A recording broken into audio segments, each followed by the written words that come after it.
Buenos días, buenas tardes, buenas noches. En este video vamos a hacer un repaso de lo que fue el semestre de River desde febrero, que arrancó en aquel partido por Copa Argentina ante Defensores de Pronunciamiento, hasta el último compromiso, la derrota 3-1 con Fluminense. Vamos a elegir los mejores partidos, los peores partidos de River, los mejores jugadores, los peores rendimientos en este semestre, las revelaciones y también vamos a hacer un balance en general con algunos momentos que ha atravesado el millonario durante estos primeros meses del 2021. ¡Empecemos! Para comenzar vamos a ver cuáles fueron los 3 mejores partidos del millonario en este semestre. No es un top, repito, no es que están del 1, el 2 y el 3, sino que son los 3 mejores partidos. Ustedes pónganlos en el orden que quieran o pueden llegar a elegir otros si es que tienen otra preferencia. El primero de ellos, sin lugar a dudas, la victoria 5-0 ante Racing por la Supercopa Argentina, que le permitió al equipo del Muñeco ganar su único título en este semestre, la Supercopa Argentina, en el compromiso disputado en el Estadio Madre de Ciudades de Santiago del Estero, con goles de Rafa Borré, Julián Álvarez, Nicolás de la Cruz, Leonel Miranda en contra y Matías Suárez. El equipo del Muñeco aplastó a la Academia y levantó su primer título en este 2021. Segundo partido que elegí, una exhibición de fútbol. El millonario goleó por 6-1 a Godoy Cruz en el Estadio Malvinas Argentinas de Mendoza. Si bien quizás es un compromiso que no tiene tanta relevancia, porque fue un partido correspondiente a la sexta fecha de la zona A de la Copa Liga Profesional, River al término de los primeros 45 minutos iba ganando 5-0. Una verdadera exhibición de fútbol lo que hizo el equipo del Muñeco en ese primer tiempo, tanto así que en el inicio de la segunda parte metió el sexto, después terminó descontando Godoy Cruz, pero aún así la realidad es que fue, en cuanto al juego, el mejor partido de River en este semestre. 4 goles de Borré, un gol de Matías Suárez y el restante de Julián Álvarez para marcar una goleada que, en cuanto a los números, seguramente quedará en la historia. Y obviamente, y no podía faltar, el tercer partido, no tanto por el juego, sino porque va a quedar en todos los libros de la Copa Libertadores, la victoria de River 2-1 sobre Independiente Santa Fe en el Monumental por la quinta jornada de la fase de grupos de la actual edición del torneo más importante de América. El millonario solamente tenía 11 jugadores a disposición sin suplentes y con Enzo Pérez lesionado en el arco venció al conjunto colombiano y obtuvo 3 puntos que después, pese a la derrota con Fluminense en la última jornada, le permitirían clasificar a los octavos de final como segundo del grupo. Fabricio Angileri y Julián Álvarez marcaron los 2 tantos del equipo del Muñeco, que tuvo un partido inédito al tener un arquero improvisado en el arco, no poder realizar ninguna variante y se llevó los 3 puntos, además con 2 debuts de juveniles. Vamos ahora con los peores partidos de River, en mi opinión, en este semestre. Y repito, y tal como lo hice en lo de los mejores partidos, no están en orden, no son un top 3, son 3 partidos que yo considero que fueron los más flojos del millonario en este semestre. Empezamos con la primera fecha nada más de la zona A de la Copa Liga Profesional, y si bien no fue un encuentro de River totalmente malo en cuanto al juego, hay que decir que Estudiantes se quedó con 1 menos sobre el final del primer tiempo. River se puso en ventaja en la segunda parte con gol de Matías Suárez, y aún así, estando 11 contra 10, no pudo liquidar el encuentro. Se los terminó empatando Estudiantes con un gol de Mauro Díaz, y sobre la hora un gol de Fabián Noguera terminaría haciendo que el Pincha se llevara los 3 puntos. Como dije, el partido de River en cuanto al juego no fue verdaderamente malo, pero la realidad es que, estando 11 contra 10 y ganando por 1-0 ya en la mitad del segundo tiempo, era un partido que no se podía perder. Segundo compromiso, derrota 1-0 contra Banfield en el Estadio Florencio Sola por la jornada 12 de la zona A de la Copa Liga Profesional. El equipo de Muñeco hizo un aceptable primer tiempo, tiró 3 tiros en los palos y no se pudo poner en ventaja, tal como le sucedió en muchísimos compromisos en este semestre. La falta de eficacia fue el principal defecto del equipo de Gallardo en este compromiso. En la segunda parte, un equipo como River, que en la primera se había mostrado medianamente bien, mostró su peor versión, físicamente cansado, muy mal futbolísticamente, sin recuperación y distribución de pelota, y el gol de Banfield vino en una jugada totalmente absurda. Saca del arco Arboleda, la peina Pons, e inexplicablemente Juan Álvarez, que es quien terminaría marcando el triunfo que le daría la victoria a Banfield, quedó mano a mano con el arquero. La línea de 3 que River planteó en ese partido quedó muy mal parada, Rojas salió largo, Paulo Díaz no pudo marcar correctamente al delantero de Banfield, y ante la salida de Armani El delantero del conjunto del sur eludiría al arquero y marcaría el único tanto de aquel compromiso. Y por último, obviamente, vamos a remarcar el último partido de River en este semestre, que fue la derrota 3-1 contra Fluminense, que fue sin lugar a dudas el peor partido del equipo en el semestre.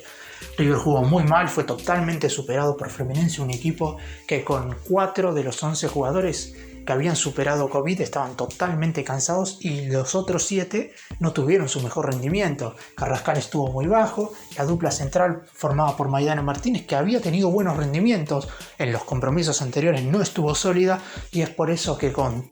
los goles de Caio Paulista y Nené en el primer tiempo y de Iago en la segunda parte, Fluminense se llevó la victoria por 3-1 y casi pone a River en jaque mate en su participación en la Copa Libertadores, y debió esperar que Junior no le ganara a Santa Fe. Por suerte así sucedió, los equipos colombianos empataron y a pesar de que este fue, en mi opinión, el peor partido de River en el semestre, el equipo del muñeco clasificó a los octavos de final.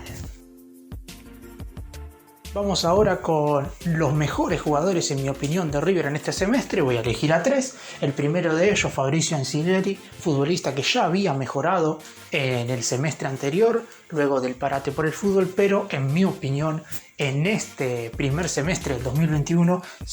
no solo se volvió un futbolista muy completo, sino que por sus cualidades dentro de la cancha se volvió prácticamente irreemplazable. Además, se le sumó a los muy buenos centros que ya tiraba tener llegada al gol, que es algo que los laterales de River comúnmente no tienen, porque ni Casco ni Montiel lo tenían, y Angileri marcando un par de tantos en este semestre. Le hizo uno a Defensores de Pronunciamiento, le marcó un tanto a Independiente Santa Fe, también en el partido en el que River jugó solamente con 11 futbolistas, y es por eso que, en mi opinión, el semestre de Fabricio Angileri, que va a ser buscado seguramente por clubes europeos y además puede ser en un futuro citado a la selección argentina, fue de los mejores de River en este primer semestre del 2021. El segundo al que le voy a hacer una mención es a Héctor David Martínez. Pensé en hacer un top 3 de mejores refuerzos, pero la realidad es que creo que Martínez se lleva el premio por mucho. Si bien es verdad que para Vecino jugó más y que Maidana también fue importante, me parece que Héctor David Martínez, que es el único de los refuerzos que llegó a River a préstamo, fue no solamente el segundo mejor jugador de River en este semestre, sino que fue el mejor de todos los centrales. Con la lesión de Pinol ante Platense se le abrió una puerta al exjugador de Defensa y Justicia y no la desaprovechó. Tuvo un nivel muy pero muy bueno, marcó un gol en la victoria 2-1 ante Junior en el Monumental, y seguramente en el segundo semestre del 2021, más allá del regreso de Pinola luego de superar su lesión, el jugador que hoy está con la selección de Paraguay es indiscutiblemente titular para Gallardo. Y por último, nada más y nada menos que Enzo Pérez, jugador de toda la cancha, un mediocampista sensacional, que los pocos partidos que pudo haber jugado mal, como el que mencioné anteriormente ante Banfield, fue más por una cuestión física que por un bajo rendimiento. Cuando está en la cancha hace prácticamente todo bien, distribuye y recupera la pelota como ninguno en el fútbol argentino, y además tuvo en este semestre el icónico partido de jugar lesionado y ser el arquero de River, seguramente y ojalá por única vez en su carrera, pero ese partido en el que el Millonario venció 2-1 a Santa Fe quedará en la historia, y Enzo Pérez ya quedó en la historia y seguramente se convertirá en ídolo del club. Vamos ahora con los futbolistas de rendimiento más flojo en este semestre, y acá vamos a coincidir todos. Creo que Jorge Carrascal fue un jugador del que se esperaba muchísimo más, porque a diferencia de los dos nombres que voy a mencionar después que completan esta terna, no le encuentro un solo partido positivo a Carrascal en este semestre, más allá de algún que otro momento en cierto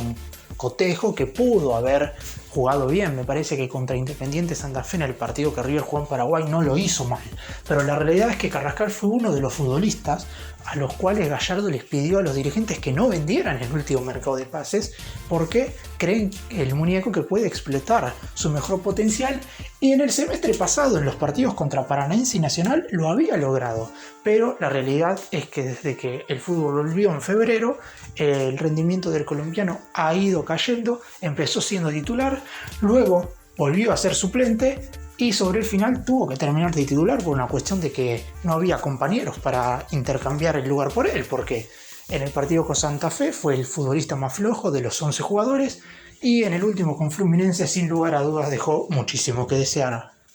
El siguiente futbolista es Robert Rojas. Obviamente no está al mismo nivel que Carrascal. Rojas no solamente que jugó menos, sino que tuvo la mala fortuna, en mi opinión, de que Gallardo lo cambió de posición en algunos partidos donde claramente no debió haberlo hecho el muñeco. Por ejemplo, en el partido contra Junior en Barranquilla, Rojas jugó de stopper por derecha cuando siempre jugó de líbero. Entonces me parece que eso le jugó muy en contra, a pesar de que el paraguayo no ha tenido su mejor rendimiento en lo que va de este 2021, después de haber tenido un muy buen 2020. Eso no hay que dejarlo de lado. Rojas en el 2020 jugando como líbero en esa línea de 3, primero con Paulo Díaz y Martínez Cuarta y luego con Díaz y Pinola, mostró un gran rendimiento y era de lo más destacado de la defensa. Sin embargo, desde que el fútbol se reanudó en febrero, ha sido de lo más flojo de la última línea. Y por último, acá sí que pueden no coincidir conmigo, porque la realidad es que los números no avalan que Rafael Borré haya tenido un rendimiento flojo, porque la realidad es que marcó 9 goles y fue el máximo artillero del equipo en este semestre. Pero yo lo pongo en esta lista porque sinceramente espero más de él, no porque su rendimiento haya sido verdaderamente malo, porque no lo fue así. Sus goles se dividieron: 4 a Godoy Cruz, 2 a Central Córdoba, le marcó un tanto a Rosario Central, otro a Racing, muy importante en la final por la Supercopa Argentina, y el restante Aldo Civi. No hizo goles en la Copa Libertadores y me parece que es algo que Borré venía haciendo últimamente. De hecho, si contamos no este semestre, los partidos de principio de año, vamos a ver que Borré le marcó un gol a Boca y un gol a Palmeiras, o sea que su rendimiento en el 2021 quizás no sea de los peores, pero en este semestre, y más allá de que pueda haber otro futbolista que haya tenido un nivel bastante bajo, pongo a Borré por lo que se espera de él y porque es nada más y nada menos que el máximo goleador de la era Gallardo. Ahora voy a destacar a 2 jugadores revelación que ha tenido River en este semestre. Me parece que no puedo poner 3 porque no ha habido 3, sino que en mi entender hubo 2, de los cuales no es que no se esperaba nada, sino que tuvieron un rendimiento quizás un poco más alto del que se preveía antes del inicio del semestre. El primero de ellos es Federico Girotti, sin lugar a dudas el futbolista que a mi entender debe tener más minutos en los partidos oficiales. No sé si de entrada, y esto siempre lo he discutido mucho con algunos hinchas, no sé si Girotti tiene que ser sí o sí titular, pero por lo menos no jugar los últimos 20 minutos, sino ingresar en la primera tanda de cambios que hace el muñeco. Gallardo siempre hace cambios, o en el entretiempo o a los 10 minutos del segundo tiempo. Ahí Girotti generalmente nunca entra ya cuando van 25-30 del complemento, y eso creo yo que le quita algunas posibilidades. Me parece que lo ha hecho muy bien en este semestre, ha sido después de Borré el máximo goleador del equipo. Esperemos que en la segunda parte de este 2021 tenga más minutos y él obviamente deberá aprovecharlas. Y ahora vamos con un futbolista que jugó un solo partido, pero aún así me parece que merece una mención muy importante, y estamos hablando de Alan Leonardo Díaz, el arquero que no tiene contrato todavía y que le tocó atajar en el Superclásico el día posterior a que los 4 guardametas que tienen vínculo con River hayan dado positivo de COVID. Gallardo lo llamó menos de 24 horas antes del inicio del partido ante Boca. El arquero no se puso nervioso en el Superclásico, fue la figura del compromiso y hasta tuvo la fortuna de atajar un penal. Bueno, la fortuna es una manera de decir, porque no fue suerte. Díaz es un muy buen arquero, tiene nada más que 21 años, esperemos que pueda firmar su contrato con River y en un futuro sea una opción para formar parte del plantel profesional. Bueno, y para cerrar quiero hablar un poco de cómo se fue desarrollando este semestre de River. Creo que Marcelo Gallardo, si bien pudo haber cometido algún que otro error, tuvo la realidad mucha mala suerte en algunas cuestiones, más allá de los últimos 3 partidos donde tuvo al plantel totalmente diezmado, porque primero se le fueron 15 jugadores para jugar contra Boca, después para jugar contra Santa Fe se le fueron 7, tenía 22 no disponibles, y después contra Fluminense le volvieron algunos, pero se le terminaron yendo otros porque Angileri y Paradela dieron positivo después, y la realidad es que llegó al último partido con un equipo totalmente físicamente destruido. Por suerte se pudieron cumplir 3 de los 4 objetivos, porque la realidad es que River salió campeón de la Supercopa, clasificó a los octavos de la Libertadores y clasificó a los octavos de la Copa Argentina. El que no se pudo cumplir es el de la Copa Liga Profesional, donde el equipo del muñeco quedó eliminado en cuartos de final ante Boca. Otra de las cuestiones en la que River no tuvo suerte fueron las lesiones largas de algunos futbolistas. Pinola, que era el capitán del equipo, sufrió una fractura. Gonzalo Montiel tuvo una mononucleosis que lo dejó entre 40 y 45 días afuera de las canchas. Y Matías Suárez prácticamente los últimos 2 meses no tuvo minutos más allá de algún tiempito contra Aldo Civi Junior y Fluminense. No fue titular en el último tiempo y eso claramente perjudica la idea del técnico, de los cuales sobre todo Montiel y Suárez son dos jugadores muy pero muy importantes en una base estructural del equipo, y el muñeco no pudo contar con ellos en una gran cantidad de compromisos. Es más, Angileri también faltó bastantes partidos por el problema personal que tuvo, además de que salvo Maidana el resto de los esfuerzos iba a necesitar una adaptación. Es por eso que creo que River en este semestre tuvo muchos inconvenientes por los cuales claramente no pudo mostrar su mejor imagen en cuanto al juego, pero lo bueno es que seguimos vivos en el Libertadores, que es lo más importante, y de cara a la segunda parte de este 2021, con Gallardo como entrenador, ojalá que siga después de diciembre, podamos volver a tener el mejor juego posible y que los jugadores se recuperen bien y así podamos pelear todas las competencias hasta el final. Gracias por mirarnos, suscríbanse, nos vemos en el próximo vídeo.